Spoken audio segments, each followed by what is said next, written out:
Hello everyone, I am शीतल सिंह। तो आज मैं आप लोग को मौर्य साम्राज्य के बारे में कुछ बताने जा रही हूँ कि इसकी स्थापना किसने की, इस वंश की शुरुआत किसने की। तो चलिए मैं स्टार्ट करती हूँ और आप लोग से एक रिक्वेस्ट करती हूँ कि मेरे चैनल को लाइक एंड सब्सक्राइब कीजिए ताकि मुझे मोटिवेट फील हो और मैं और भी अच्छी अच्छी वीडियो ला सकूँ पूरा अच्छे से। तो चलिए मौर्य साम्राज्य के बारे में बताती हूँ। और मेरी एक ये छोटी सी प्रयास है कि मैं कोशिश करती हूँ कि मैं जो भी पढ़ती हूँ मैं आप लोग के सामने प्रस्तुत करती हूँ ताकि जहाँ भी गलतियाँ होती हैं आप लोग भी मुझे बता सकते हैं, जिससे मुझे भी एक तरह से मोटिवेट फील होगा कि मैं भी ग्रुप स्टडी कर रही हूँ और मैं अकेली नहीं हूँ, मैं सब लोग मिल के साथ पढ़ रहे हैं क्योंकि जीवन में कुछ तो करना है, इसीलिए मिलकर कुछ अच्छा करते हैं। तो चलिए स्टार्ट करती हूँ। मौर्य साम्राज्य। नंद वंश के अंतिम शासक धनानंद को पराजित करके चंद्रगुप्त मौर्य ने मगध में मौर्य साम्राज्य की स्थापना की। नंद वंश के अंतिम शासक धनानंद को पराजित करके चंद्रगुप्त मौर्य ने मगध में मौर्य साम्राज्य की स्थापना की। ठीक है। मौर्य वंश के बारे में जानकारी निम्नलिखित स्रोतों से मिलती है। तो देखिए, मौर्य साम्राज्य दो भागों में विभाजित होता है, साहित्यिक स्रोत, पुरातात्विक स्रोत। ठीक है। जैसे कि उसमें था स्थूल भद्र और भद्रबाहु, तो इसमें साहित्यिक स्रोत, पुरातात्विक स्रोत। साहित्यिक स्रोत में आता है अर्थशास्त्र, इंडिका, मुद्रा राक्षस, जैन और बौद्ध ग्रंथ साहित्यिक स्रोत में। पुरातात्विक स्रोत में अशोक के अभिलेख, जूनागढ़ अभिलेख, रुद्रमन अभिलेख। तो चलिए, मौर्य साम्राज्य का विस्तार। चंद्रगुप्त मौर्य वंश की स्थापना की और एक विस्तृत राज्य की स्थापना भी किए थे। उसने उत्तर में हिमालय से लेकर दक्षिण में मैसूर, पूर्व में बंगाल से लेकर उत्तर पश्चिम में हिंदू कुश पर्वत तथा पश्चिम में अरब सागर तक अपने साम्राज्य का विस्तार किया। ठीक है।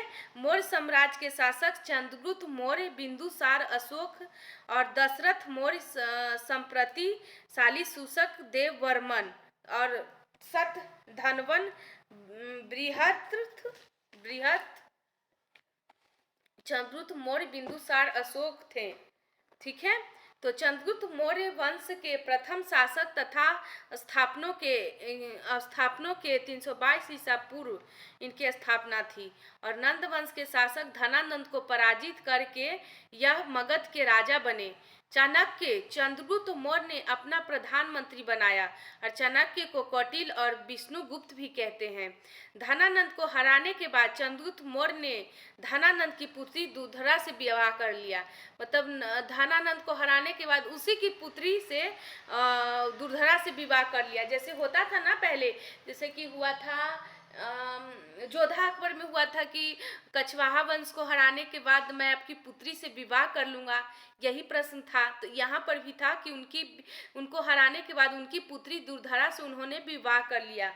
यूनानी लेखक के द्वारा चंद्रगुप्त मौर्य को दिए गए नाम प्लूटार्क, एंड्रोकोटस, प्लूटार्क में एंड्रोकोटस और जस्टिस में सेंड्रोकोटस, याद रखिएगा ये प्लूटार्क एंड्रोकोटस और जस्टिस में सेंड्रोकोटस।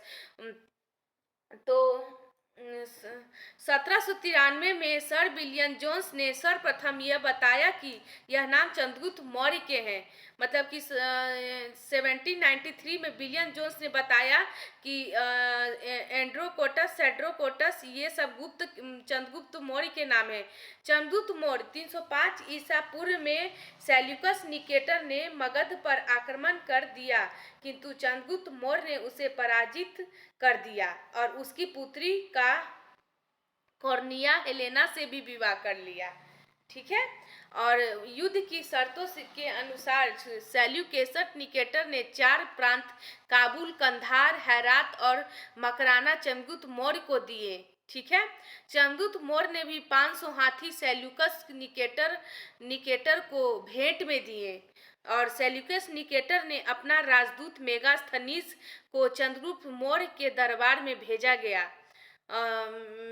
बोलते थे मेघास्थनीज को किसके दरबार में भेजा गया, तो चंद्रगुप्त के दरबार में भेजा गया।